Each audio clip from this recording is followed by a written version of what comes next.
हरिओम। आज बताऊंगी 34 पतंजल योग सूत्र। यह सूत्र है प्रच्छर्दन विधारणाभ्याम वा प्राणस्य। प्रच्छर्दन यानी प्रकर्ष से बाहर छोड़ना, यानी एक्सलेशन। प्रकर्ष से यानी कैसे, ये मतलब फोर्सफुली, प्रकर्ष यानी फोर्सफुली। विधारणाभ्याम यानी विशेष तरीके से धारणा करना, कोई स्पेशल मेथड से। या यानी वा यानी किम्वा यानी या, और प्राणस्य यानी या श्वास द्वारा शरीर में जो प्राण होता है वो फोर्सफुली बाहर छोड़ना और विशेष तरीके से उसको धारण करना। इससे चित्त स्थिर हो सकता है।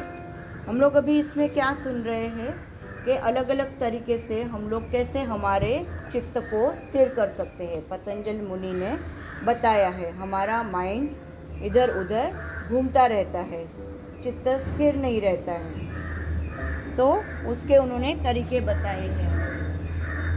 तो उन्होंने चित्तवृत्ति निरोध यह बताया है कि मन को शांत करने का तरीका है कि चित्त की वृत्तियों का निरोध करना। चित्त की वृत्तियों का निरोध मतलब क्या, कि चित्त यानी हमारा माइंड, इंग्लिश में उसको माइंड बोलते हैं। तो उसकी वृत्तियाँ यानी उसमें बहुत जो हलचल मची रहती है, एक्टिविटियाँ बहुत ज़्यादा माइंड की, फिजिकली करनी है बट माइंड की बहुत ज़्यादा एक्टिविटियाँ हो जाती है, तो हमारा मन विचलित हो जाता है। तो उसके लिए स्टार्टिंग से उन्होंने बहुत सारे उपाय बताए हैं। सबसे पहला उपाय उन्होंने बताया था अभ्यास और वैराग्य। तो अभ्यास और वैराग्य बहुत हाई लेवल के मतलब साधक है, उनके लिए होता है। तो हाई लेवल के साधक है ना, जो मतलब जिनके पहले पूर्व जन्म से बहुत सारे ऐसे चलते आए होंगे, जो योग साधक होंगे, तो वो लोग कर पाते हैं। लेकिन अगर सामान्य साधक रहते हैं तो वो एकदम डायरेक्ट, वैराग्य यानी क्या, डिटैचमेंट, तो डायरेक्ट डिटैच नहीं हो सकते। डायरेक्ट अभ्यास यानी क्या, कि आध्यात्मिक ग्रंथों का अभ्यास, खुद का स्टडी, खुद का गुरु के साथ बैठ के अभ्यास, तो ये सब जल्दी जल्दी हर कोई नहीं कर सकता। तो उसके बाद में उन्होंने बोला है मध्यम साधक है तो उनके लिए क्रिया योग है। क्रिया योग नहीं कर सकते हैं तो ये अष्टांग योग साधना है जो हम कर रहे हैं, आसन, प्राणायाम, मुद्रा। तो उससे भी मतलब और भी उसमें उन्होंने उपाय बताया कि ओमकार साधना के एक तत्व का अभ्यास। फिर और उपाय बताया है कि संपूर्ण समर्पण ईश्वर को, ईश्वर प्रणिधानाद्वा, ये भी हमने सूत्र सुना था। तो मतलब सारा जो भी मैं कर रही हूँ, मैं सारा उस ईश्वर को समर्पित, वही मुझसे करवा रहा है, कोई भी मैं करता हरता इस चीज़ का नहीं हूँ। तो ऐसा अपना मन में हर कृति के लिए भाव रखना। और 6 तरीके बताए, तो उसमें से फर्स्ट तरीका जो आज हम लोग सुन रहे हैं वो है कि प्रकर्ष से श्वास को छोड़ना और अच्छे से उस प्राण को धारण करना।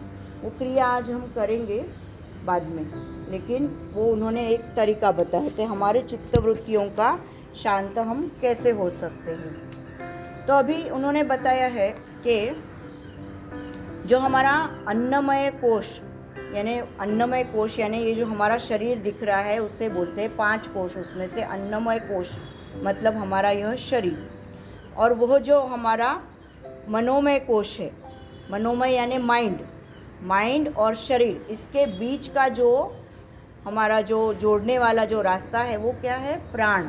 तो वो प्राणमय कोश। 5 कोश में से अन्नमय कोश, प्राणमय कोश है, मनोमय कोश है, विज्ञानमय कोश है और आनंदमय कोश है। तो उस आनंदमय कोश तक पहुंचने के लिए हमको ये सारे रास्ते पार करने पड़ते हैं। तो उसके लिए, वो करने के लिए ये सारे उन्होंने तरीके बताए हैं। अभी जैसे हमारे शरीर में प्राण शक्ति जो है, वो शरीर, इंद्रिय, मन, बुद्धि, इन अलग अलग स्तरों पे काम करती है। हमारी जो प्राण शक्ति है, मतलब अगर हम यहाँ पे अगर योग साधना कर रहे तो उस प्राण शक्ति की वजह से हम कर पा रहे। हमारे अंदर अगर वह प्राण शक्ति नहीं होगी तो वो हम नहीं कर पाएंगे। तो वो हमारे इंद्रियों से जुड़ा। आज अभी हम लोग बोल रहे हैं कि सुन रहे हैं, तो हमारे इंद्रियों के माध्यम से, कान से सुन रहे, आँखों से देख रहे, तो ये सब हमारे इंद्रिय है। तो इनसे हमारा प्राण जुड़ा हुआ है। ये प्राण शक्ति हमारे बुद्धि से भी जुड़ी हुई है, हमारे मन से भी जुड़ी हुई है, हमारे शरीर से भी जुड़ी हुई है। तो अभी इसमें कुछ वॉलंटरी कार्य रहते हैं, कुछ इनवॉलंटरी। मतलब हमारा कुछ कार्य ऐच्छिक होता है, कुछ अनैच्छिक होता है। तो ऐच्छिक यानी कैसे कि हम जो हाथ पाँव के जो मसल्स हमारे काम करते हैं वो वॉलंटरी कार्य बोले जाते हैं कि हम हमारे कंट्रोल में है। हमको अगर हाथ हिलाना है तो हम हमारे इच्छा से हिला रहे हैं, पैर हिलाना है तो हमारे इच्छा से है। और कुछ है अनैच्छिक है, तो कैसे कि हमारे इंटेस्टाइन के कार्य, हमारे लंग्स के काम है, वो अपने आप चल रहे हैं। उसके लिए हम खुद कुछ फोर्स नहीं कर रहे कि मैं कहूँगी तो ही मेरा इंटेस्टाइन काम करेगा, मैं कहूँगी तो ही मेरा लंग्स काम करेगा, ऐसा नहीं है। तो कुछ कार्य हमारे शरीर के अंदर स्वयं प्रेरणा से चलते रहते हैं। और श्वसन ये दोनों है, वॉलंटरी भी इनवॉलंटरी भी, क्योंकि जब हम अभी जो नॉर्मल श्वास प्रश्वास कर रहे हैं वो वॉलंटरी चल रहा है, और इनवॉलंटरी कभी हम प्राणायाम करते हैं तभी हम हमारा श्वास कंट्रोल में रखते हैं कि हम श्वास लेंगे जितना उतना लेंगे, हम जितना 4 काउंट से लेना है तो 4 काउंट से लेंगे, 8 से छोड़ना है तो 8 से छोड़ेंगे। तो वो हमारे हाथ सी बात है ना कि अभी उज्जयी प्राणायाम करना है तो हम हमारे कंठ को संकोच करते हैं, फिर घर्षण युक्त श्वास लेते हैं, फिर घर्षण युक्त छोड़ते हैं।